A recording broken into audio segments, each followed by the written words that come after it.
kadang orang tua ada HP yang bisa mendiamkan anak, ya udah kasih aja HP. Apakah HP akan mengajarkan anak-anak itu bagaimana cara menjadi orang Minang yang ideal? Tidak. Sebenarnya kan anak-anak ini seringnya udah megang HP itu dari sebelum umur 1 tahun. Kapan kesempatan mereka belajar mana yang benar, mana yang salah? Mereka belajar dari dirinya sendiri. Tidak ada yang mengajari. Kan seringnya begini Pak, misalnya orang tua nyuruh sambayang lalai, tapi kenyataannya orang tuanya nggak sholat. Pada dasarnya anak itu meniru. Mereka akan melakukan apa yang dilakukan oleh orang tuanya.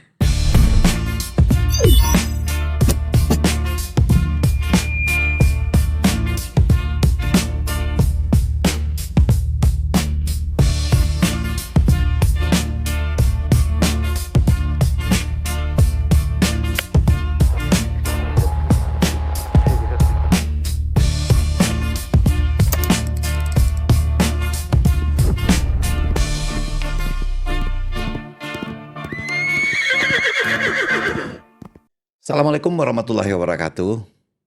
Kita akhir-akhir ini melihat kecenderungan masyarakat, berbagai macam perilaku dan tindakan yang kita lihat ada sedikit pergeseran-pergeseran.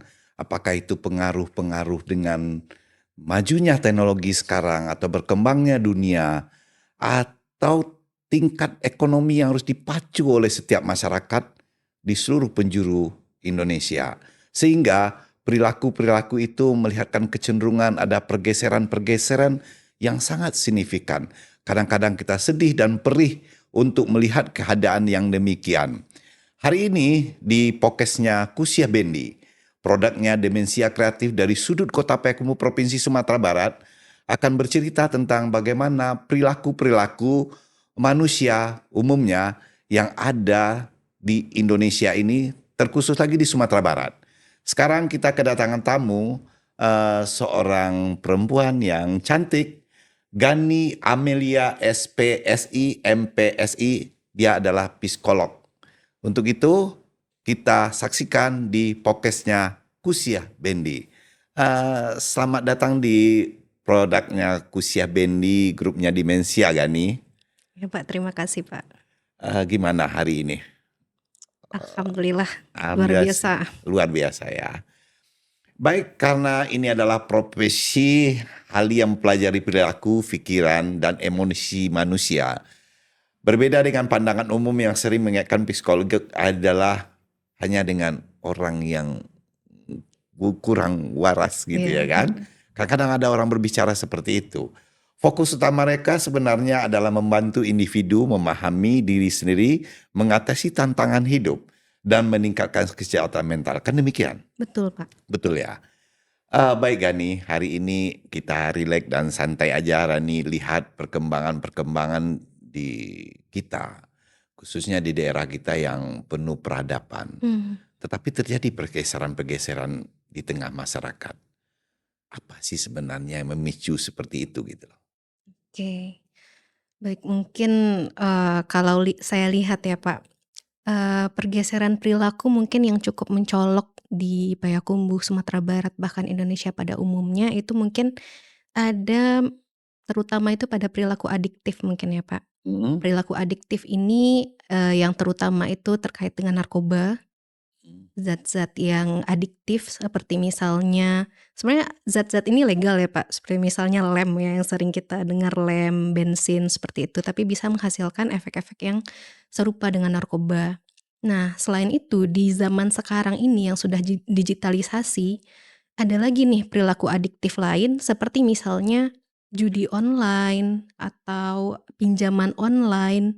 Nah, dan kemudian ada juga yang sering saya dengar itu ada kekerasan seksual seperti itu ya Pak. Nah, jadi permasalahan-permasalahan ini sebenarnya menurut saya berakar pada satu masalah besar, yaitu regulasi diri. Bagaimana seseorang mengontrol diri mereka. Nah, itu sekarang yang sudah sangat berkurang seperti itu Pak. Gitu ya, jadi tergesernya perilaku itu ya dari sebenarnya dari apa tadi yang diomongin tadi tuh? Dari regulasi diri yang buruk seperti itu Pak. Sebenarnya masalah-masalah yang sekarang kita lihat ini bukanlah masalah baru, melainkan masalah-masalah yang sebenarnya sudah terjadi dari puluhan tahun yang lalu, bahkan sejak saya SD sebenarnya masalah-masalah ini sudah ada gitu. Saya sudah sering Iya, mendengar iya. anak-anak pakai lem, Mhm. untuk, mencapai efek fly seperti itu. Nah tapi sekarang semakin, menyeruak dengan adanya sosial media ini. Oh ya? Iya, dan sebenarnya sosial media Mhm. ini juga menjadi salah satu faktor penting yang menyebabkan kurangnya regulasi diri ini, Pak. Ya kalau regulasi diri kita bercermin tentu ada didikan ya, dengan Betul, ajaran. Tentu mhm, yang ruang lingkup yang paling kecil itu adalah keluarga gitu ya kan. betul. Bagaimana, Hani melihat dari tingkat keluarga, dari tingkat lingkungan itu yang saling kita itu sebenarnya kalau dulu itu ya apa namanya, saling memahami, saling mengerti, saling gotong royong, saling memberikan pembelajaran ke lingkungan kita atau, mama, keponakan, macam-macam hal ya Mhm kan. mhm. Perilaku sekarang itu yang Hani lihat bagaimana gitu loh? Oke, jadi sebenarnya dalam budaya Minangkabau ini, sebenarnya kita punya banyak, apa ya, konsep dan nilai-nilai yang Mmm. canggih dan modern sebenarnya ya, Pak. Seperti contohnya seperti, Raso Pareso seperti itu. Nah Raso Pareso ini sebenarnya adalah, eee, salah satu konsep nilai yang bisa membuat masyarakat Minangkabau ini menjadi masyarakat madani dan lebih baik daripada masyarakat-masyarakat di daerah lain seperti itu. Namun sayangnya sekarang, konsep ini sudah sangat melemah seperti itu, Pak. Masalahnya apa? Masalahnya yang pertama adalah karena nilai ini tidak lagi dibentuk dalam kehidupan sehari-hari anak-anak. Nah, di mana dulu sebenarnya Raso Pareso ini muncul dari pembelajaran di surau. Mmm. Seperti itu, pembelajaran di surau di mana laki-laki di Minang itu, terbiasa belajar bagaimana caranya berargumentasi, bagaimana cara berpikir kritis, bagaimana cara hidup bertanggung jawab itu adanya di surau. Tapi sekarang Mmm. dengan tidak adanya surau, dan selain surau tuh juga ada pembelajaran dari Ini mama in ini kamanakan. ini kita cerita dalam konteks Sumatera Barat dulu ya, Iya, yang Sumatera tinggi Barat dulu, peradabannya ya? mhm. Mhm, mhm. Nah dari mama kamanakan nih, biasanya akan mengajarkan bagaimana caranya, bagaimana nilai-nilai hidup yang baik. Nah tapi nyatanya sekarang, nilai-nilai yang kita bangun di Minangkabau ini sudah semakin melemah, seperti itu. Mhm. Nah salah satu, hal yang menyebabkan hal ini terjadi juga adalah karena digitalisasi yang terlalu cepat. Nah digitalisasi yang terlalu cepat, kemudian, sebenarnya digitalisasi ini sangat luas ya, melibatkan orang tua, melibatkan anak, keluarga, hampir semua orang. Karena semua orang sekarang mempunyai gadget, Iya. mempunyai smartphone seperti itu. Nah, dari sosial Penggunaan media ini sosial media itu, sendiri, ya. itu sangat kompleks sebenarnya perubahan yang terjadi. Bagaimana pergeseran ini terjadi sebenarnya sangat kompleks gitu ya, Pak. Jadi misalnya, kita lihat dari, sekarang anak-anak tuh berada di 2 dunia, dunia Mhm. nyata dan dunia maya, seperti itu. Iya, benar. Dan kebanyakan mereka menghabiskan waktu di dunia maya. Nah, sedangkan dunia maya ini kita nggak pernah belajar bagaimana cara menggunakannya.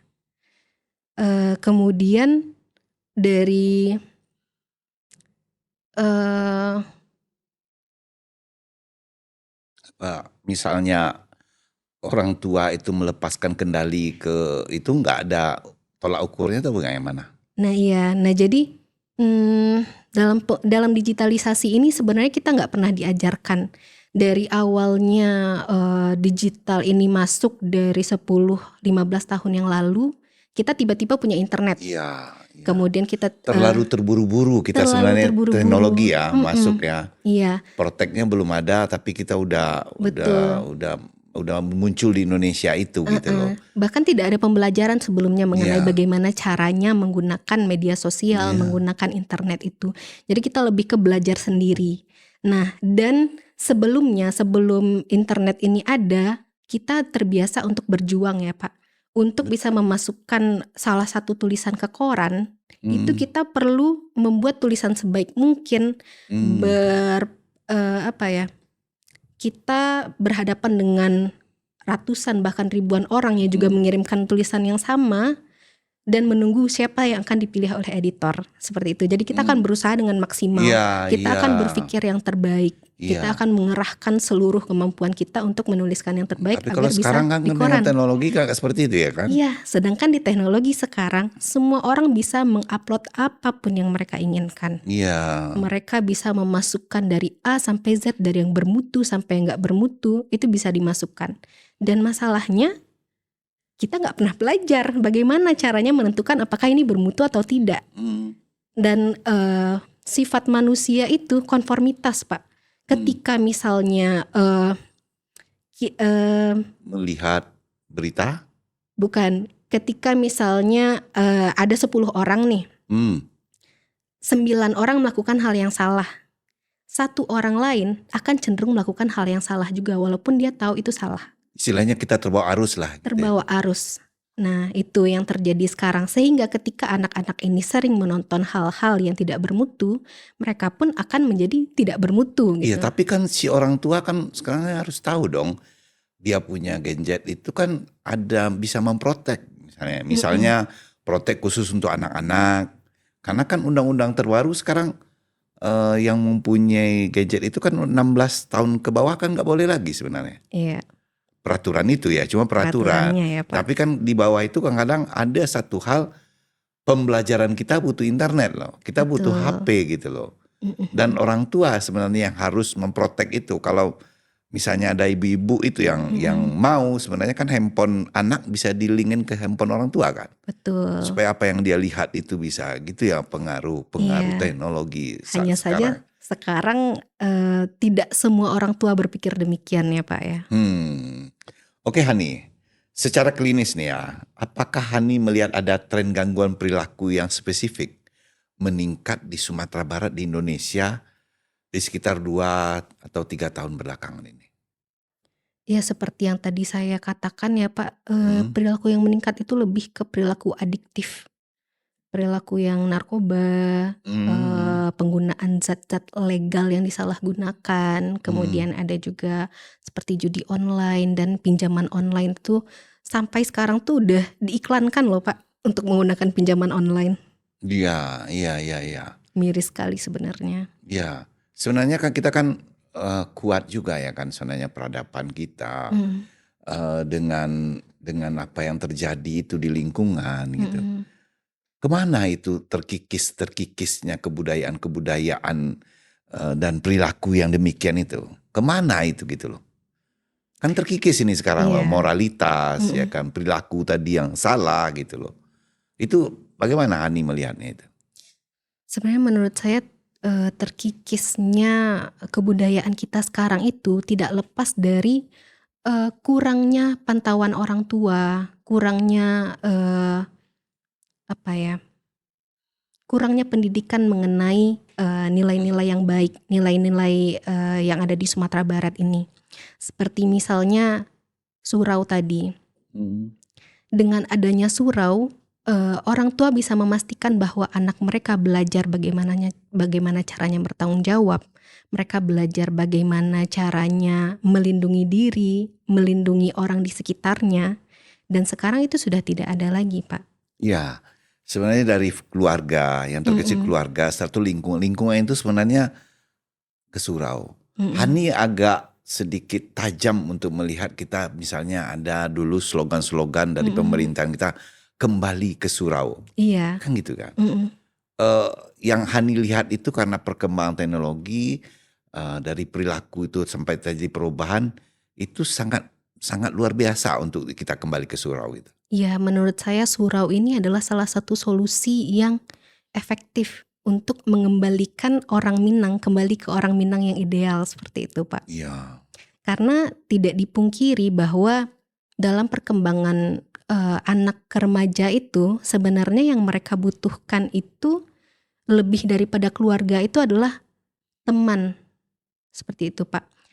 Jadi sebenarnya yang akan membuat mereka mudah menginternalisasi nilai-nilai baik yang ada di Minangkabau itu adalah ketika mereka berada bersama teman-temannya. seperti itu. Mhm. Dan di surau itu kan anak-anak akan dikumpulkan, biasanya anak laki-laki ya, akan dikumpulkan dalam satu tempat yang sama, berguru pada 1, 2, atau 3 guru seperti itu. Mhm. Nah itu menurut saya akan lebih efektif untuk memperbaiki moral dari anak-anak Minangkabau. Benar ya. Sekarang kan banyak orang bilang nih Sumbar nih tidak baik-baik saja. Lihat Mhm, berbagai macam ya kan. Ada sampai beberapa bulan kebelakangan ini kita lihat loh Hani. mhm, Itu ada seorang cowok muda mhm, maling itu aneh. hmm, Celana dalam gitu. oke. Coba bayangkan seorang anak muda yang di Sumatera Barat mengambil celana dalam yang terjemur itu. Mhm, Setelah itu kita lihat banyak terjadi bunuh diri, bunuh diri, bunuh diri ya kan. mhm, mhm. Kemarin terjadi juga di daerah dekat daerah kita itu. Menurutnya ini sebenarnya apa secara psikologinya yang Hani lihat ini? Di lain ini gadget ini apakah Iya, faktor-faktor lain? mhm. Oke, sebenarnya ya menurut saya masih sama Pak, masalahnya ada di regulasi diri tadi. Nah, jadi regulasi diri ini adanya di bagian otak depan ini Pak, prefrontal cortex. Di dalam prefrontal cortex ini ada yang namanya fungsi eksekutif yang akan membentuk manusia itu akan menjadi seperti apa. Nah, eee, fungsi eksekutif ini akan membantu kita untuk eee, mengambil keputusan. Bagaimana cara bertindak, kapan kita harus berhenti, kapan kita harus bertindak, bagaimana menahan emosi. Nah, itu adanya di sana. Dan sekarang yang kurang tuh adalah hal tersebut.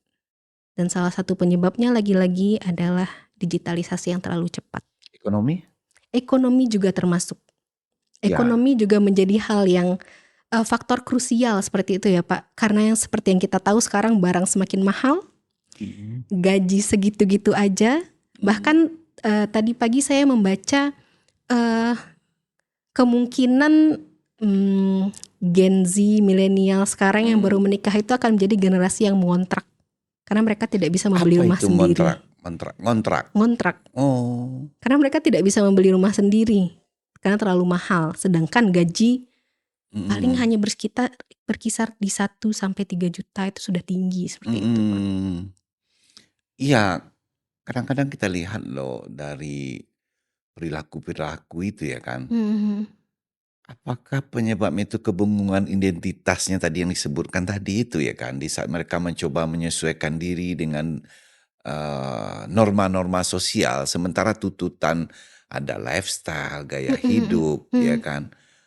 Seterusnya ada keluarga-keluarga itu, mohon maaf ya karena kita berpacu dengan ekonomi. Heeh. Jam-jam tertentu tuh kadang-kadang nggak ada lagi kita memberikan ke anak itu pembelajaran, Mhm, mhm. sibuk dengan masing-masing. Tambah lagi gadget ada nyampe di rumah kita lihat handphone masing-masing ya Mhm. kan. Eh ini kan sangat miris ini ya kan. Kalau kita lihat dari situ itu Hani, dari kehidupan yang serba-serbi yang demikian itu memang kata Rani kembali ke surau. Mhm. Tapi konstelasi ekonomi yang membuat itu yang lebih dalam itu ditambah lagi kurang memperhatikan anak-anak ini secara psikologisnya apa dia melihat gaya penampilan orang-orang tua sekarang itu. Mmm, anak sekarang melihat bagaimana orang tuanya seperti itu ya, Pak. Mhm. Mmm, kalau dalam psikologi itu, anak itu lebih sering pada dasarnya anak itu meniru. Mmm, Mereka akan melakukan apa yang dilakukan oleh orang tuanya. Ketika misalnya orang tuanya mengajarkan mereka, untuk menjadi orang yang baik, ya mereka akan menjadi orang yang baik. mmm, Sekarang kan seringnya begini, Pak, misalnya orang tua nyuruh, "Sambayang lah Le," gitu kan, "sholat." iya, Tapi kenyataannya orang tuanya nggak sholat, iya benar itu. sering seperti itu. Nah sebenarnya, hal-hal seperti ini yang harusnya dimulai dari rumah. Bagaimana orang tua bisa memberikan contoh yang baik untuk anak-anaknya. Karena juga kalau misalnya kita lihat di hierarki Maslow namanya ya Pak. Jadi ada suatu hierarki yang menunjukkan bagaimana sih caranya seseorang tuh bisa menjadi versi terbaik dari dirinya. Nah, itu tuh sebenarnya ada beberapa hal yang harus didapatkan anak ini sebelum bisa menjadi versi terbaik dari dirinya. Yang pertama itu ada, kebutuhan sandang, pangan, papan yang utama. Ketika misalnya, kebutuhan pertama ini sudah tercapai, seorang anak itu akan menjadi satu level lebih baik. Karena mereka tidak harus lagi memikirkan mau makan apa, mau pakai apa, mau tinggal di mana. Dan setelah itu ada lagi rasa aman. Rasa aman mereka memastikan bahwa ada orang yang akan melindunginya. Nah, ketika mereka sudah dapat itu, naik lagi nih levelnya menjadi anak yang lebih baik. Nah, setelah level keamanan, apakah mereka mendapatkan rasa dihargai atau tidak dari orang lain? Nah, jadi kemudian setelah mereka dihargai ini, apakah mereka mendapatkan rasa cinta? Nah, setelah rasa cinta ini baru mereka akan terbentuk menjadi anak yang baik. Nah, pertanyaannya, apakah orang tua sekarang sudah memberikan kebutuhan-kebutuhan tersebut pada anaknya? Jadi perilaku anak balik lagi akan berdasarkan pada hal tersebut, seperti itu, Pak. Iya, iya, iya, iya. Jadi Hani, kalau Hani lihat kan yang saya bicarakan tadi, berubah-berubahnya itu dalam lifestyle gaya kehidupan mempengaruhi nggak kira-kira? Sangat mempengaruhi, Pak. Apalagi dengan apa yang ditonton sekarang ya, banyak hedonisme. Iya, Ada yang setiap hari pamer beli mobil baru, bagi-bagi uang. Nah, ini bisa membuat generasi sekarang ingin instan juga, Pak. Bagaimana caranya supaya mereka bisa dapat uang dalam waktu yang singkat? Karena kok kayaknya orang yang mereka tonton tuh gampang banget dapat ya melihat uangnya. kehidupan ya yang serba Mm-mm. wah gitu ya kan? Iya, tapi masalahnya actionnya tidak ada. Iya, benar, benar. Iya. Kalau ini kan bukan sekedar fenomena sesaat ya, berarti Mm-mm. ada sesuatu yang lebih dalam sedang bergeser ya kan. Bukan hanya perilaku tapi mungkin cara memandang hidup sebagai orang Minang itu yang ada perubahan ya kan. Mm-mm. Kita sekarang menggali lah akar yaitu bagaimana budaya dan modernitas ini ya kan. Apa gitu ya kan. Orang Minang sejak dahulu dikenal punya sistem nilai yang kuat, adat Basandi syarak Basandi Kitabila, Bula, ditompang oleh Raso Preso yang katakan Hani tadi kan. Mm-mm. Tapi hari ini banyak merasa nilai-nilai seperti itu kehilangan cengkramannya di Mm-mm. tengah-tengah. Kenapa fungsi kontrol sosial seperti Raso Preso itu terasa lemah di mata Hani? Yang pertama karena tidak ada internalisasi nilainya itu sudah kurang sekali sekarang, Pak. Yang dulunya ya balik lagi surau, yang dari mama ke kemanakan, kini sudah tidak ada lagi. Sudah bisa dikatakan tidak ada lagi. Mungkin untuk keluarga-keluarga tertentu masih ya, tapi yang dari saya lihat itu sudah sangat terkikis budaya yang seperti itu. Iya, iya. Yang biasanya mama datang mungkin hari Jumat ke rumah, menjenguk kemanakan, kemudian membicarakan tentang kehidupan, memasukkan nilai-nilai, mungkin tidak butuh lama, hanya 1-2 jam saja. Nah, itu sebenarnya kan sudah membentuk pola pikir anak. Tapi sekarang pada kenyataannya kadang datang hanya untuk ngopi, kemudian pulang, seperti itu. Nah, itu yang pertama. Dan yang kedua itu, kenapa Raso Pareso ini sudah kurang sekarang karena kebiasaan penggunaan sosial media tadi. Penggunaan sosial media tadi itu sangat mengikis cara berpikir kita, Pak. Jadi dalam 1 menit scrolling aja kita bisa scrolling 3-10 video dalam 1 menit. Segitu cepatnya informasi yang bisa kita dapatkan. Tapi apakah kita sempat untuk merefleksikannya? Belum tentu. Iya. Karena informasi yang terlalu cepat ini sebenarnya tidak sesuai dengan cara kerja otak kita. Otak kita tuh biasa merefleksi. Sedangkan dengan informasi secepat ini kita tidak sempat untuk merefleksi. Mereka datang seperti banjir bandang. Iya, iya. Banjir bandang yang memporak-porandakan semuanya. Kalaupun kita punya lampu merah seperti itu udah dilibas habis sama banjir tersebut Iya, gitu. iya. Nah, ya hal inilah yang akhirnya merusak kemampuan berpikir kritis tadi. Akhirnya pareso itu sudah Iya. tidak ada lagi, Ya, Pak. kita kan melihat secara kehidupan ya. Kalau kalau Hmm. saya dulu udah menikmati ini. Misalnya dari keluarga mengajarin. Setelah itu mama ya kan atau ete datang terus menanya ke kita, "Gimana kabar kamu? Iya, Gimana ini? Sekolah kamu gimana ini?" Ini udah ada membawa penyejuk di diri kita, artinya iya, keluarga kita ada memperhatikan. peduli ya, Pak, ya. Sekarang pun sebenarnya bisa dengan teknologi kalau dipergunakan dengan sebaik-baiknya. Hmm. Contoh handphone ya kan. Mama kan bisa menelpon ya sebenarnya keponakannya, gimana kamu? Apa kabar? Iya. Bah di rumah, lah sholat, lah bantu orang gae, gitu kan. Kalau kalau itu kan sebenarnya bisa dilakukan gitu ya kan. Bisa. Ya, jadi kalau kita lihat tuh apakah ini bentuk cultural shock yang tidak sempat kita adaptasi ini. Sebenarnya menurut saya ini cultural shock betul. Tapi belum terobati ya, Pak. Lebih ke belum ada vaksinnya. Belum ada tameng sebelum terjadinya gitu. Iya, iya. Jadi kita tidak disiapkan untuk apa yang terjadi sekarang. Iya benar ya. Mm-mm. Itu ya sebenarnya yang belum ada backupnya untuk itu ya. Iya, Seperti teknologi masuk ke Indonesia tapi backupnya belum ada, tapi kita udah udah masuk ini. menggunakan. Iya, sekarang protectnya nggak ada gitu ya kan. Iya, betul, Pak. Ya gitulah ya kan. Kalau dilihat dari perilaku yang sama demikian kita dulu merasakan ini saling tumpang tindih dalam sebuah kehidupan ya kan. Mm-mm. Jadi ini kan sebuah merubah. Kalau dulu nilai-nilai kita tuh barik samo dipiku, ringan samo dijinjang. Perlahan tergeser oleh pola hidup yang lebih individual. Namanya individual. Iya, betul, Pak. Seberapa besar tekanan ekonomi dan sosial mempengaruhi perubahan ini? Sangat besar.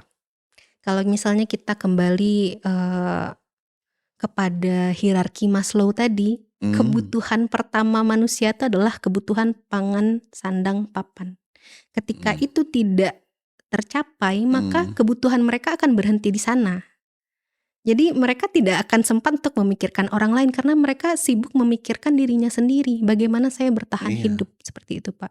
Begitu juga dengan sosial. Ketika mereka tidak mendapatkan penghargaan, tidak mendapatkan rasa aman, tidak mendapatkan rasa cinta, bagaimana mereka bisa memberikan hal yang sama ke orang lain? Kalau dulu kan ekonomi mama kita juga nggak sehat gitu loh kan. Yang lain-lain etek kita, tapi tetap loh komunikasi itu tetap loh memberikan ajaran-ajaran yang spesifik untuk kita gitu loh kan. Atau memperhatikan kita secara spesifik gitu loh. Betul, betul. Tapi di sekarang kan sangat terkikis gitu loh. Betul, Pak. Iya kan? Kita lihatlah misalnya kita di lingkungan kayak tadi kembali ke surau. Gimana mau bergerak karena itu kegiatan sosial nggak ada cuannya gitu loh. Iya kan? Iya. Nah, kan nggak ada cuannya. Sementara bergerak untuk memperbaiki segala sesuatu di lingkungan itu kan ada cuannya kalau sekarang melihat individual yang menonjolkan Iya. ekonomi tadi ya kan. Betul, betul. Benar kan? Betul, Pak. Jadi mempengaruhi perubahan ini yang standar, apakah standar ideal yang orang Minang tadi menjadi justru ya menjadi tekanan psikologis bagi generasi muda itu. Menjadi orang Minang yang ideal ya, Pak. Iya, iya. Apakah menjadi stresor? Menurut saya tidak sebenarnya. Mm-mm. Tapi malah yang terjadi adalah anak zaman sekarang tidak tahu bagaimana sebenarnya orang Minang yang ideal. Seperti itu. Mereka tidak mungkin Gen Z bahkan Gen Alpha sekarang itu nggak tahu sebenarnya orang Minang tuh harusnya seperti apa sih. Mungkin bisa kita tanya nih ke anak-anak kita di rumah, apakah dia tahu pepatah-pepatah Minang? Apakah mereka tahu pepatah-pepatah yang kita sebutkan di sini hari ini? Mungkin tidak. Karena emang tidak diajarkan. Nanti ya mohon maaf, kadang orang tua ada HP yang bisa mendiamkan anak, ya udah kasih aja HP. Apakah HP akan mengajarkan anak-anak itu bagaimana cara menjadi orang Minang yang ideal? Tidak. Nah, hal ini sebenarnya yang cukup miris ya. itu, Pak. Ya, karena apa ya? Kalau kita lihat sekarang pun serba instan tadi, serba apa namanya tuh? Ya, cepatlah saya mau ini, malas by proses ya. Iya, betul. Harusnya kan dia hidup itu by proses ya kan. Betul, Pak. Supaya ditempa hujan badai, ya Mhm kan, mhm. susah senang, dia itu Betul. ada yang menempa gitu loh. Jadi kalau dilihat secara psikolognya tadi itu orang-orang itu tanpa peduli ya kan. Fenomenal yang terjadi kita lihat seperti misalnya, mohon maaf ya, Mhm ini mhm. pemimpin-pemimpin kita misalnya, Mmm. pun yang ada di DPR gitu ya kan, tempat pengharapan masyarakat nih secara umum. Mhm. Kadang-kadang pun nggak ada memperhatikan masyarakatnya, yang banyak individual tadi gitu. Iya. Sementara Hani, kebutuhan sandang, pangan, papan dia udah terpenuhi. Ini apa yang mempengaruhi kira-kira? Nah, ini bisa jadi sandang pangan papannya sudah, bukan Terpenuhi, terpenuhi ya, Pak. terpenuhi ya kan? Cuma kadang yang seperti ini tuh bisa jadi karena rasa dihargai yang kurang. Mereka kurang Mmm, mendapatkan kebutuhan untuk dihargai misalnya. mhm, Nah, ini yang akhirnya membuat mereka maju untuk dirinya sendiri, bukan untuk mhm, orang lain. Karena mereka tetap aja belum mencapai versi terbaik dari dirinya. Nah, itu yang pertama. Yang kedua bisa jadi juga karena, eee, tekanan dari lingkungan. Nah, seperti mhm, yang tadi pernah saya singgung itu mengenai konformitas, bagaimana seseorang ketika ada 9 orang yang salah, satu orangnya walaupun tahu kebenaran dia akan menjadi salah. Dia akan melakukan satu hal mmm, yang salah. Bisa jadi orang yang naik ini sebenarnya adalah orang-orang yang mempunyai ketulusan, yang mempunyai keinginan untuk merubah bangsa seperti itu ya, Pak. Tapi ketika naik tapi nggak merasakan ada kita temui loh Hani. ya gimana, Pak? Iya, kota kecil aja yang seperti itu nggak Hmm. ada kita temui lagi gitu loh. Nah, iya. Nah terus? Ya kita berpositif thinking aja gitu ya, Iya, Pak, ya. iya, Mungkin mereka memiliki keinginan yang tulus dan akhirnya, dengan tekanan sekitar yang, "Loh aku korupsi kok kamu nggak korupsi?" Akhirnya dia ikutan korupsi. Kemudian juga mungkin dia merasa, "Ya kalau saya bisa kaya sendiri kenapa harus kaya bersama?" Itu juga mmm, bisa terjadi. jadi di dunia alam sadarnya itu ya, Mmm. akan cepat mempengaruhi itu ya? Bisa jadi. Sebenarnya ini faktornya sangat banyak gitu ya, Pak. Mhm Mungkin mhm. kita harus dalami satu persatu nih, orang ini, trigger-nya apa, orang B trigger-nya apa, C, D, karena akan sangat berbeda satu sama lain apa yang menyebabkan hal itu terjadi.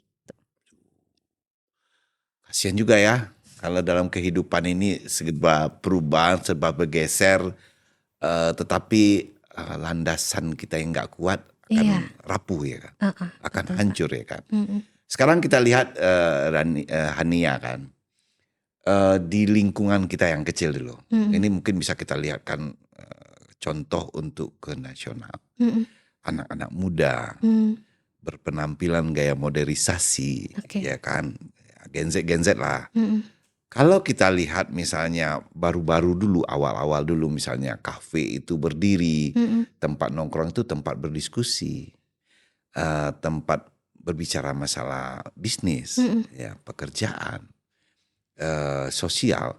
Sekarang lifestyle itu kita lihat duduk di kafe itu sebagai gaya mhm berpenampilan, mhm mhm, lifestyle gitu ya iya, kan, gaya hidup apa, yang looks lah iya gitu iya kan. iya. Ini mempengaruhi psikolognya dari mana dulu ini? Ini bisa jadi konformitas tadi, Pak.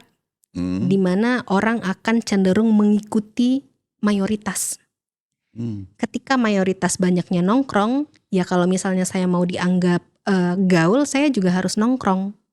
Nah, tapi sekarang mereka, hanya nongkrong karena gaul gitu ya Kak? betul, tidak memikirkan sebenarnya esensi dari nongkrong ini apa. Apakah misalnya ada nih orang tiap hari nongkrong, jadi sebenarnya setiap kali nongkrong tuh ngobrolin apa sih? Dalam satu bulan mungkin bahasan kita udah habis, tapi kok bisa orang berbulan-bulan bahkan bertahun-tahun nongkrong setiap malam.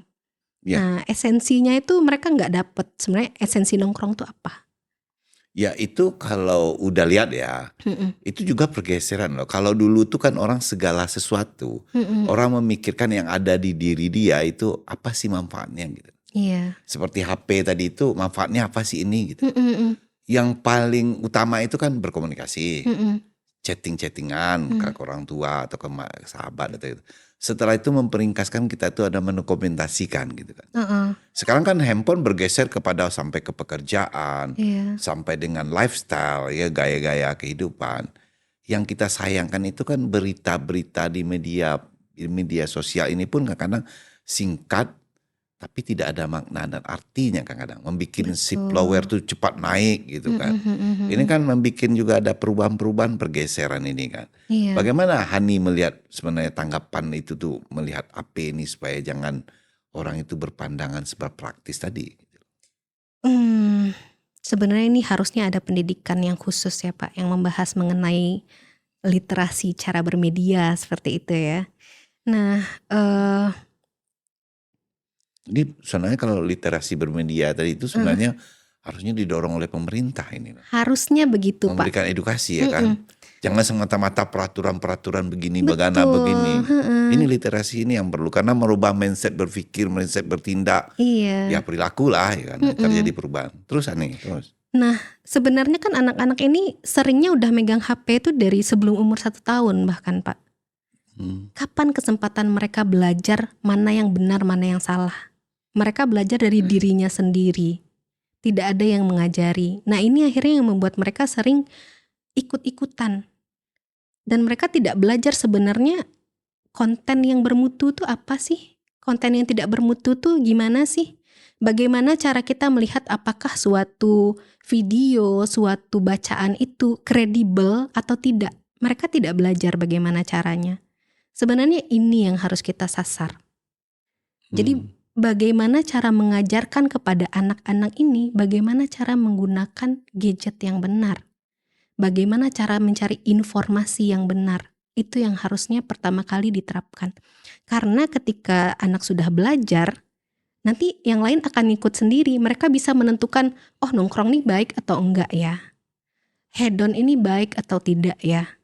Sejauh mana saya bisa menghabiskan uang saya ketika saya cuma punya 50.000 Ini misalnya setelah seperti bicara itu. dengan Hani ini saya punya Hmm. pemikiran loh. Hmm. Artinya gini, kita di ruang lingkup kecil keluarga, Hmm. terbatas juga untuk memberikan pembelajaran ke anak-anak gitu. Harusnya memang ada suatu gerakan dari institusi pemerintahan ini, Setuju Pak. mengedukasi, memberikan pelajaran karena ini akan merubah kan Hmm. kalau pemerintah ngomong ini gimana ini kita berperilaku seperti ini, kita terjadinya seperti ini. Harusnya ini yang menjadikan sebuah misalnya IWAPI atau kegiatan Dharma Wanita. Hmm. Ini harus mengedukasi ini sebenarnya orang Iya. tua dia ya kan. Gak Bahkan semata. posyandu juga bisa kita ajak Iya, seperti itu posyandu ya Pak. sebenarnya kan untuk Hmm. memberikan gambaran-gambaran. Karena kita lihat sekarang ini Ani, di level personal itu Hmm. menjaga emosional itu banyak yang tidak terkendali sekarang kan. Apa yang Hani Betul Pak. bilang tadi itu sedikit-sedikit langsung emosi, Hmm. sedikit-sedikit langsung ingin menjadi orang kaya. Ini Iya. kan emosional ya. Hmm. Sehingga memperlakukan serba instan. Mau cepat kaya itu main apa? Judi Judi. online Hmm. gitu ya kan. Jadi inilah emosi ini ya memang berat ya, mengurangi rasa empati, introspektif itu agak kurang di otak dia Kita kembali tadi cerita ini Hani, Hmm. kembali ke keluarga ini ya kan. Kita sering Hmm. kan ke keluarga itu adalah Iya. benteng terakhir yang kita Hmm. ceritakan tadi. Hmm. Tapi justru hari ini banyak kasus yang menunjukkan benteng itu mulai retak gitu kan. Dan ya bahkan lebih dalam gitu ya kan. Jadi Haninya melihat bagaimana ini sebenarnya fenomena yang terjadi. Ya kita mulai dari faktor ekonomi. Iya. Yang paling riskan itu yang udah ekonominya udah ada, tapi orang tuanya serba cuek. Gitu.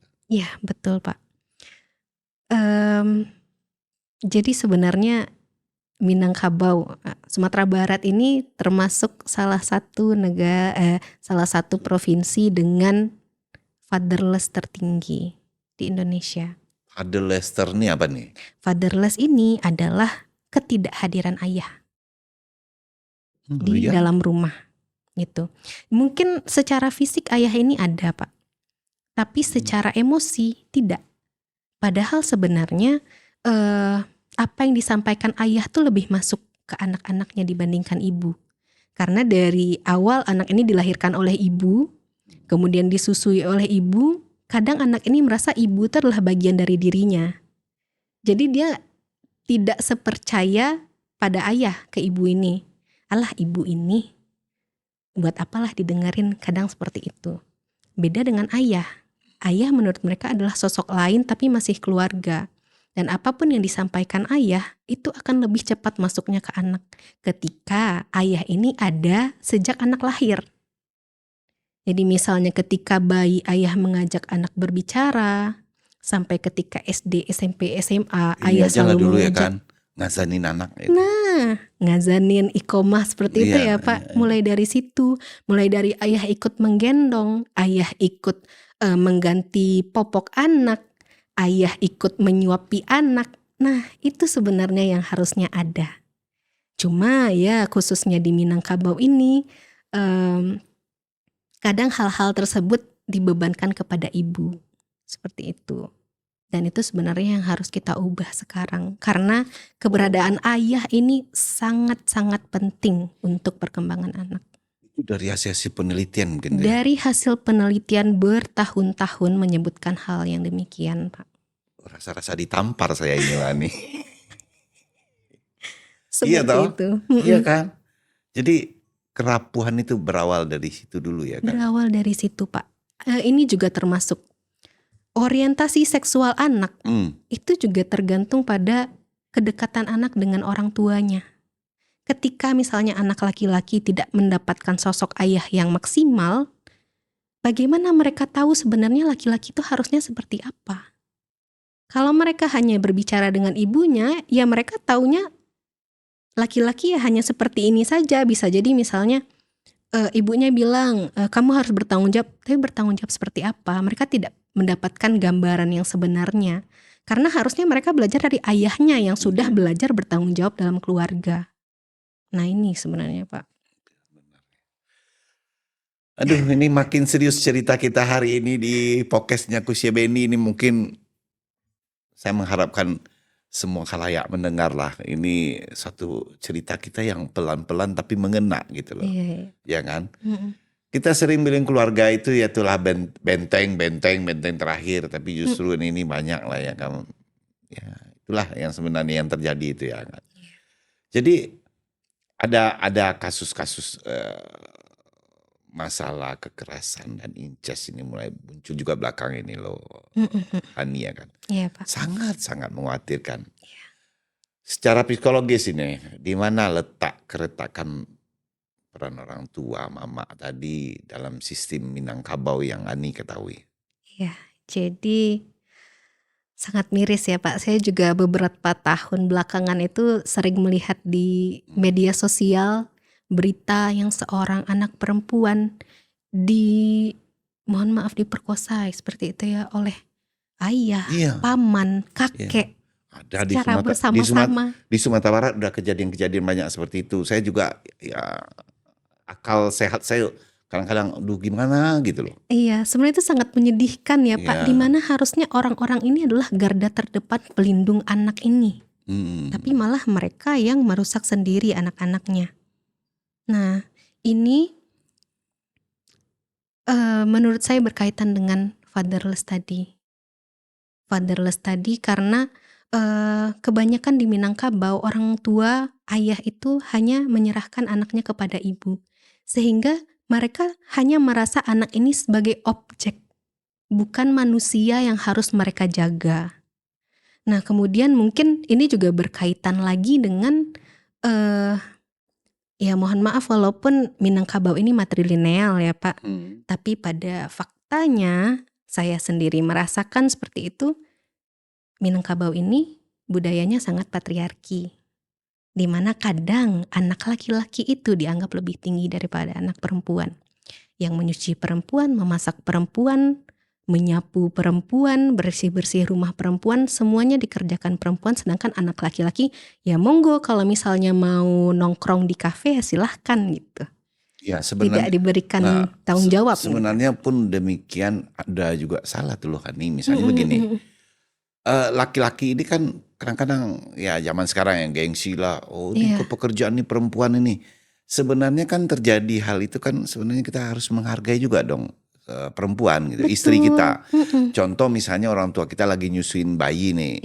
cucian udah selesai nih, kan Mhm. biasa aja kita si cowok menjemur kan, apa masalahnya Betul, gitu loh, iya betul. ya kan? Atau istri kita lagi bikin bikin kerja ini untuk Mmm, kasih makan anak, mhm mhm, terus kita mau makan ini, mhm. juga makanan belum ada, kita masakin apa salahnya gitu ya. Iya, tinggal ceplok telur satu aja kan gampang ya, Iya, Pak.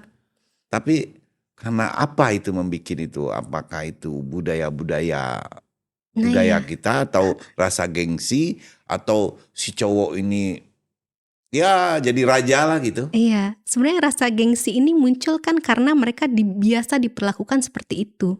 Sehingga ketika mereka harus melakukan apa yang tidak biasa mereka lakukan, mereka kayak, "Loh, ibuku aja nggak pernah nyuruh aku masak, ibuku aja nggak pernah nyuruh aku nyapu," seperti itu akhirnya. Dan mereka kadang merasa lebih tinggi daripada perempuan itu sendiri.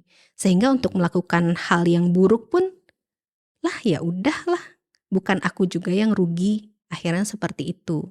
Nah, sebenarnya di sini peran ayah dan mama untuk melindungi ponakannya, untuk melindungi anaknya.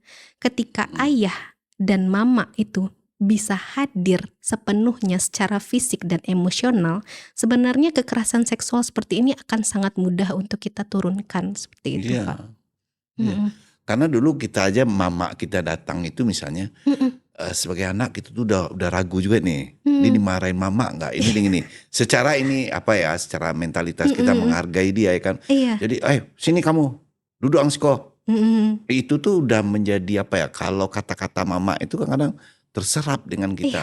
betul. Kalau ang keluar jangan macam-macam ang. Nah gitu.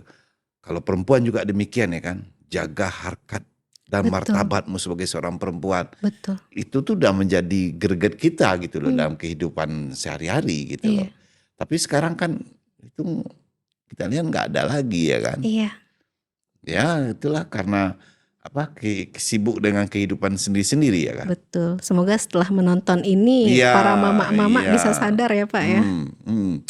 Ya itulah, bagaimana pola asuh orang tua zaman Betul, sekarang yang terkadang anak kurang pantauan dan waktu orang tua karena kesibukan dengan diri sendiri, handphone, mmm, dan kurang komunikasi ya kan.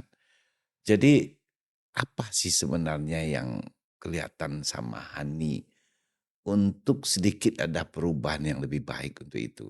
Kita lihat dulu di Payakumbuh, Sumatera Barat, mhm, Indonesia ini, ya kan? iya. Kan hampir bersama. Bagaimana mengubahnya supaya jadi lebih baik gitu ya, Pak. Iya, iya. Nah, yang pertama itu menurut saya mulainya dari keluarga dulu. Mhm. Bagaimana cara menumbuhkan, eee, apa ya, hubungan emosi yang lebih baik antara anak dengan orang tua. Bagaimana anak bisa menghargai orang tua pun orang tua menghargai anaknya. Jadi bukan hanya karena anak ini adalah anak gitu ya. Orang tua bisa tahu semua hal yang terbaik tentang anaknya. Belum tentu karena zaman berubah, tantangan berubah, semuanya berubah. Iya. Nah, kemudian balik lagi ke surau. Iya, iya, Akan iya. lebih baik kalau adanya revitalisasi surau itu. Mari Mhm. kita kembali ke surau. Karena menurut saya surau ini sangat menarik nih untuk Iya. mengubah, bukan mengubah, mungkin untuk, meningkatkan rasa tanggung jawab, pemahaman dari anak-anak ini tentang kehidupan yang Iya, lebih baik. itu kita harapkan di Kusebendi ini Hani Mhm hadir mhm. secara melihat secara psikologi ya. Karena selalu didengung-dengungkan, kembali ke surau, balik ke surau, balik ke surau, dan Mhm. dekade belakangan itu tuh selalu banyak spanduknya gitu Iya loh. betul, Nah, dan ini sebenarnya yang ada kisi-kisinya itu ada intisarinya dari sebenarnya kembali ke surau itu loh, mhm, yang Hani sampaikan gitu Hani. betul Pak. Jadi kalau misalnya Hani, ingin kembali ke surau, Mhm. pengharapan apa yang lain yang Rani harapkan untuk kembali ke surau itu? Harapannya, tentunya ada banyak pihak lain yang bisa mendukung kegiatan ini, Mmm. tentunya untuk bisa mengaktifkan kembali surau ini. Ini mohon maaf dulu, Heeh heeh, Hani udah, aral melintang ini, heeh heeh. dari kuliah dari UPI sampai ke UGM gitu ya kan, kan Mhm, udah di kota besar ini. iya Pak, Tapi melihat dari fenomena di lingkungan itu pun, heeh, Hani memperhatikan kembali ke surau sebenarnya yang tepat ya kan? iya betul. Itu yang tepat sebenarnya kan. Mhm. Karena di daerah lain pun, sebenarnya kebudayaannya menurut saya masih sangat kental seperti Hmm. itu, Pak. Khususnya di Yogyakarta itu sangat kental sekali. Hmm. Dan apa ya, unggah-ungguhnya itu masih sangat kental di sana. Hmm. Bagaimana orang tua mengajarkan anaknya, mengenai sopan santun seperti itu.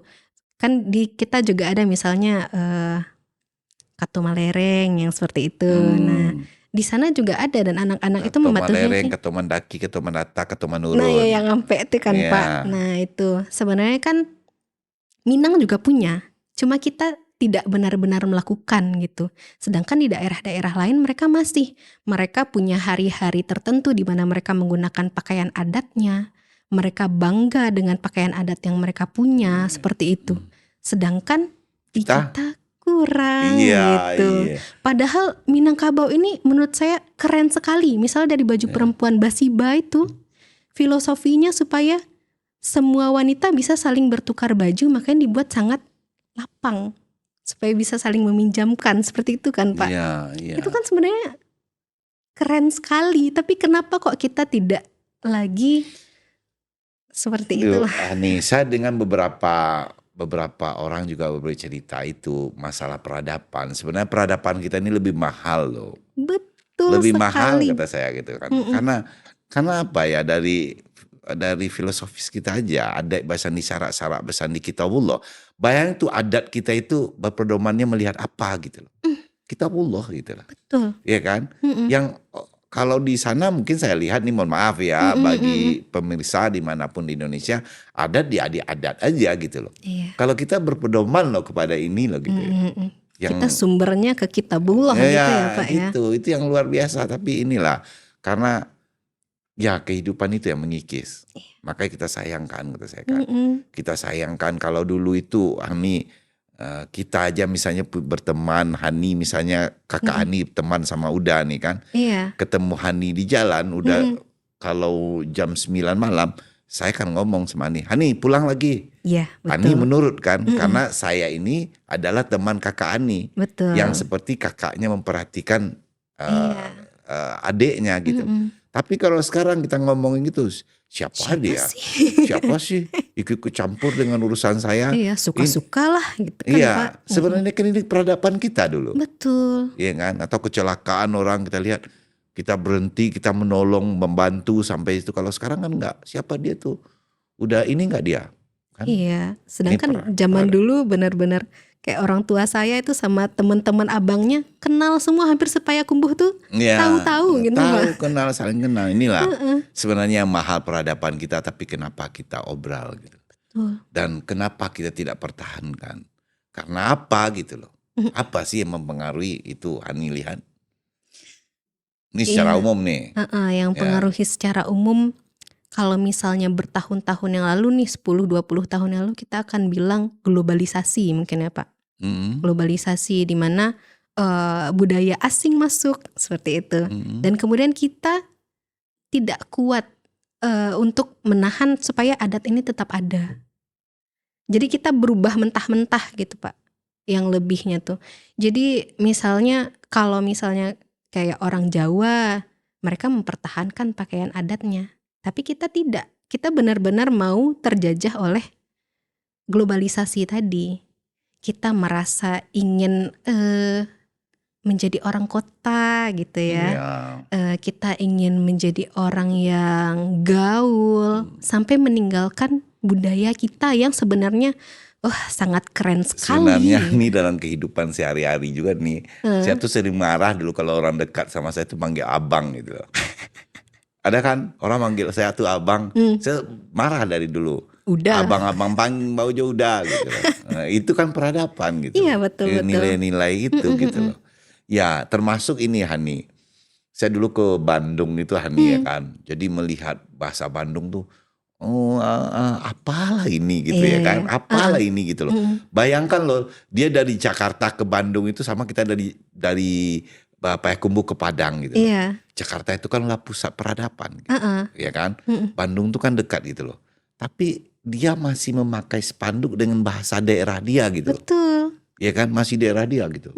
Kita saya ini loh, kita melihat nggak ada sih kita spanduk itu yang masuk Minang itu majak Bahasa orang Indonesia ya main Pak. bahasa Indonesia gitu loh kan. Tuh berbahasa Indonesia gitu loh. Mm-mm. Sebenarnya peradaban kita kan mahal gitu loh. Sangat. Iya kan. Orang aja lihat gitu loh. Orang luar itu dia berbahasa dia, biarkan dia contek bahasa kita gitu loh. Ngapain kita harus mencontek bahasa dia? Tetapi untuk mendunia perlu dong kita belajar bahasa Inggris ya Iya kan. betul. Perlu gitu loh. Tapi jangan terlalu berlebih-lebihan kan gitu loh. Iya, jangan meninggalkan budaya kita Iya sendiri. benar loh Ani. Ini dari psikolognya tuh memang budaya kita juga yang mahal sebenarnya. Iya betul. Rasa maluan nih, Mm-mm. ya kan. Pola asuh itu kalau kita dulu kan ada berasa malu ya kan. Kalau misalnya mama atau bapak atau keluarga lah. Mm-mm. Kalau keluar tuh pakailah yang sopan. Jangan berpakaian model itu. Pakailah jilbab. Pakailah pakaian yang lebih bagus. Iya. Yang mencerminkan kamu gitu loh. Itu kan rasa malu dari hal Betul. terkecil. Selama ini dianggap sebagai apa ya? Sebagai kontrol sosial gitu kan. Apakah pendekatan itu masih relevan? Atau justru membuat anak tumbuh menjadi pribadi yang tertutup dan memendam luka itu? Ini rasa malu, rasa malu. Sebenarnya untuk kontrol sosial mengajarkan anak rasa malu ini sangat penting ya Pak. Untuk mengajarkan anak untuk memahami bagaimana cara berperilaku di masyarakat itu bagus. Nah tapi yang perlu kita cermati adalah bagaimana cara kita menyuruh anak ini untuk malu gitu. Bagaimana cara penggunaannya? Ya tapi kadang-kadang Hani, saya menemui gini Hani. Adalah beberapa orang tua itu kan. Lihat dia anak itu misalnya pulang sekolah berboncengan dengan teman dia yang cowok gitu. Terus agak deket gitu kan sama si cowok. Iya. Yang si orang tua yang ngomong, itu menantu saya ini begini. Kok disanjung gitu loh kan. Iya, Jadi rasa iya, malu iya. pun kadang nggak ada lagi gitu loh dengan polarisasi kehidupan itu. Padahal Iya itu kan? sebenarnya sangat penting. Bagaimana anak untuk memahami batasan hubungan itu kan harus dengan pengajaran orang tua. Nah, sebenarnya itu yang perlu dipahami orang tua dalam mengajarkan anak rasa malu itu gimana sih caranya saya menyuruh anak untuk malu. Nah, ketika orang tua ingin mengajarkan anak, mereka harus mulai dari kenapa sih aku harus melakukan ini gitu. Jadi misalnya ketika orang tua ingin anaknya berpakaian yang sopan, mereka harus menjelaskan ketika tidak memakai pakaian sopan, memangnya apa yang akan terjadi. Supaya anak paham, tidak hanya merasa bahwa orang tuaku suka nyuruh-nyuruh. Nah, sebenarnya dengan mengajarkan satu hal ini saja, sudah bisa mengajarkan anak untuk beberapa masalah lain gitu. Mungkin dengan ketika aku tidak menggunakan pakaian sopan, orang lain akan melihat tubuhku misalnya seperti itu. Oh, dia akan belajar. Ternyata ketika aku tidak menutup kepalaku, orang lain bisa melihat rambutku. Ketika aku tidak menggunakan pakaian yang longgar, orang akan melihat lekuk tubuhku. Itu anak akan belajar sendiri. Dan ya benar juga tadi kata Bapak, jangan sampai orang tua malah menormalkan hal yang buruk seperti itu. Ya, dalam bahasa pun kadang-kadang apa ya nggak seperti kita dulu gitu loh. Kalau dulu kita sekolah itu melihat guru-guru itu ya kan, kita menghindar bukan takut gitu. Iya. Bu, kita menghindar gitu. Karena kita menghargai seorang guru ya kan, Betul. menghindar kita. Karena ada di jalan itu perilaku kita yang salah. Iya. Ya misalnya baju kita ini keluar. Kalau gitu baju kita tuh kan ke dalam dulu ya kan. Iya. Nampak kelihatan guru, kita minggir. Tapi kalau sekarang coba lihat sama Hani. Ini kenyataannya. Iya. Lihat ketemu sama guru dengan cuek. Terus guru lagi yang Yang nyapa. digayon, dicandain. Iya, Ya iya, kan? iya. Bu, kemana bu? Duh cantik kali gaya ibu ya. Berpenampilan kemana ibu pergi ini ya, pacaran ya. Iya, iya, iya, iya. Dari tata bahasa aja dulu kita dilarang loh seperti itu sama orang tua ya. Betul. Yang sopan dong. Iya, karena sekarang guru anak-anak bukan hanya guru dan orang tua, Pak. Konten. Iya. Balik lagi ke Balik konten lagi ini. karena ini ya kan. Postingan ini semua orang bisa memposting apapun gitu. Salah satu nih Pak, mungkin sempat viral. Bapak tahu fantasi dewasa, fantasi keluarga, fantasi sedarah. Oh, fantasi sedarah. Ada grup Facebook fantasi sedarah yang itu isinya orang-orang yang membicarakan hal yang tidak senonoh mengenai keluarganya sendiri. Masya Allah. menjadikan itu bahan untuk ya melakukan hal-hal yang tercela seperti itu ya Pak. Kok bisa sih orang yang waras bisa mengatakan hal-hal demikian Kalau kepada Jawa tuh, bani keluarganya? menapuk aja di dulang tuh Nah itu istilah. Pak, kenapa? Karena mereka punya dukungan sosial Pak, mereka punya grup itu. Ketika grup itu menyatakan, misalnya ada yang komen, "Weh mantap Gan," kira-kira menurut Bapak dia akan semangat nggak ke depannya untuk memposting hal yang sama? Iya, karena terpengaruh ya kan. Nah iya, sama juga dengan perilaku anak-anak ini, karena mereka biasa melihat hal-hal seperti itu dan orang-orang mewajarkannya, maka mereka melakukan hal yang sama. Hmm. Itu Pak. Oke, Hani, Mm, orang Minang ini mm, mempunyai mm, filosofi yang kuat, membangkit batang terandam, mm, mm, gitu mm, mm, kan. mm. Mengangkat kembali yang tenggelam. Artinya selalu ada ruang untuk memperbaiki itu. Iya, selalu Pasti, ada. ya kan. Pasti ada ruang untuk memperbaiki itu. Jika kita ingin memperbaiki kesehatan mental masyarakat Mm, secara mm. kolektif, harus mulai dari mana? Apakah dari keluarga, pendidikan, atau ruang sosial seperti surau? Dari mana Hani melihat? Yang pertama tentu dari keluarga.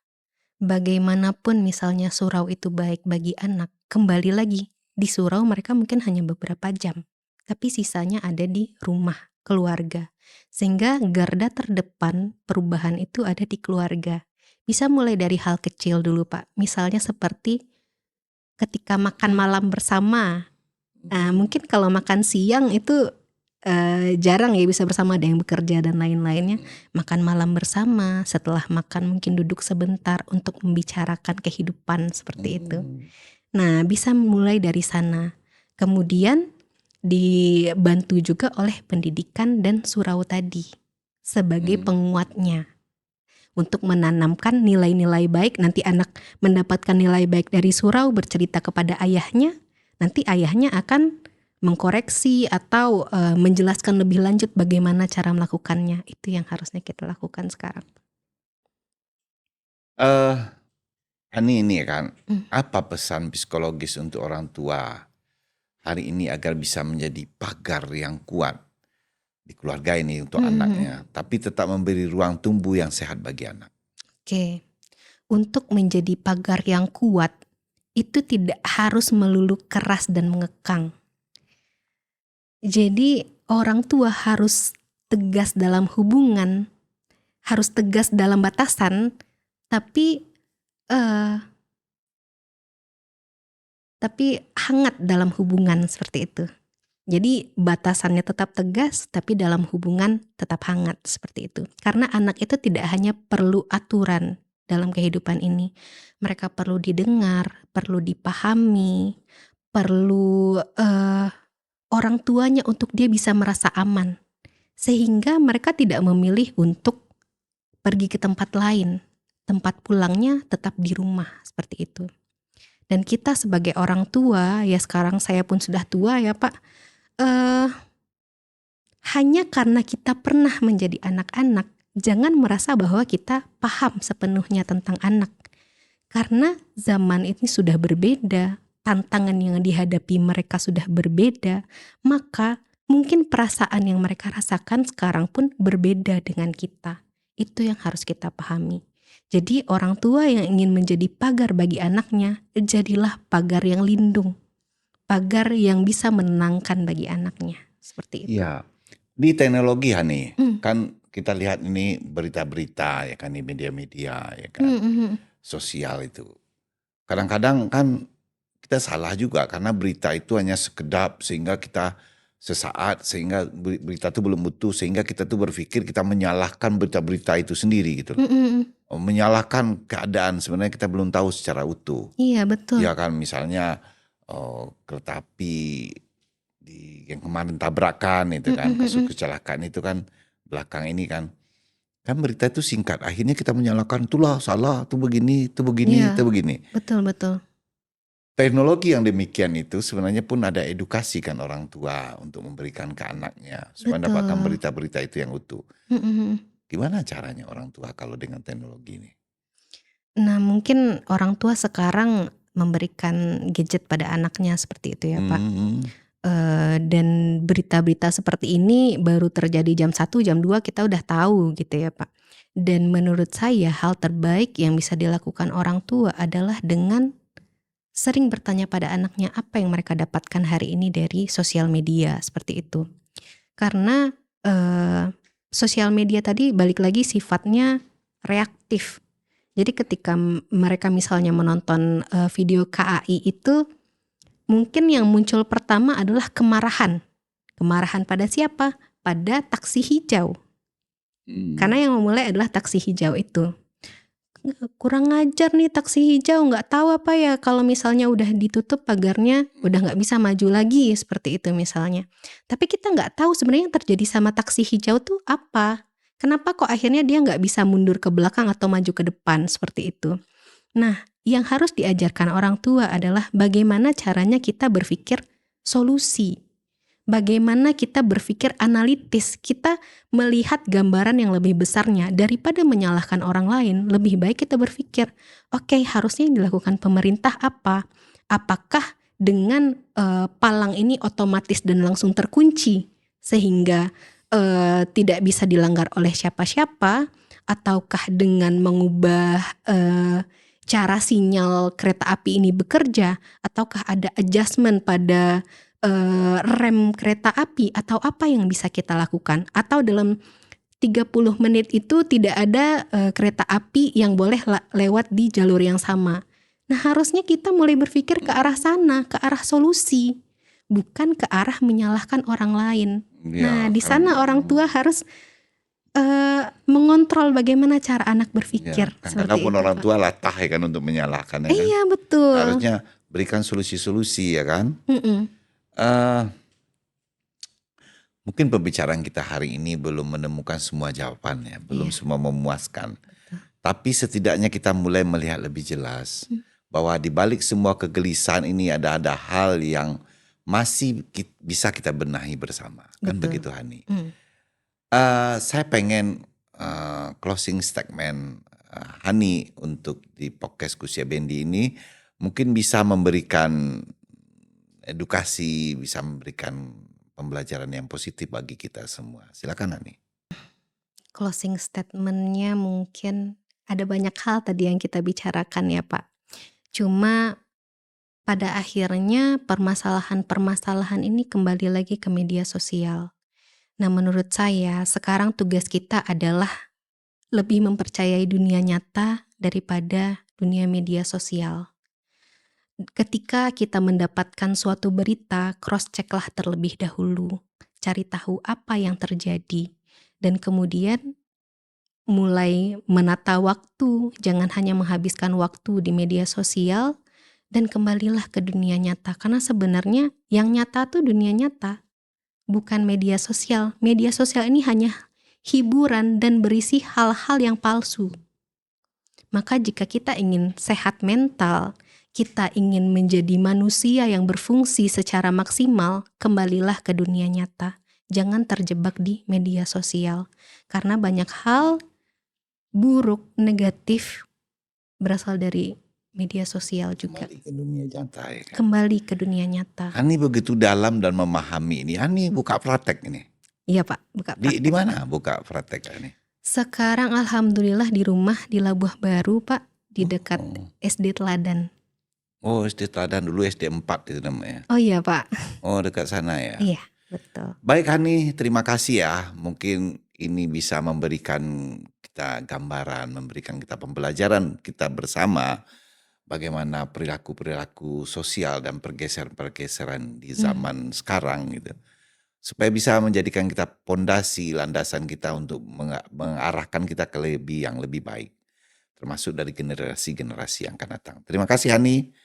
Terima kasih Baik banyak. pemirsa dimanapun Anda berada, kita di hujung pembicaraan kita pada hari ini dengan saudari Hani. Dia ini adalah orang yang mempelajari ilmu psikologi tadi. Dan kita telah melihat, kita mendengar untuk bisa kita menjadikan pembelajaran bagi kita bersama. Terima kasih untuk selalu menyaksikan podcastnya Kusia Bendi, produknya Dimensia. Terima kasih. Saya Sudai. Wassalamualaikum warahmatullahi wabarakatuh.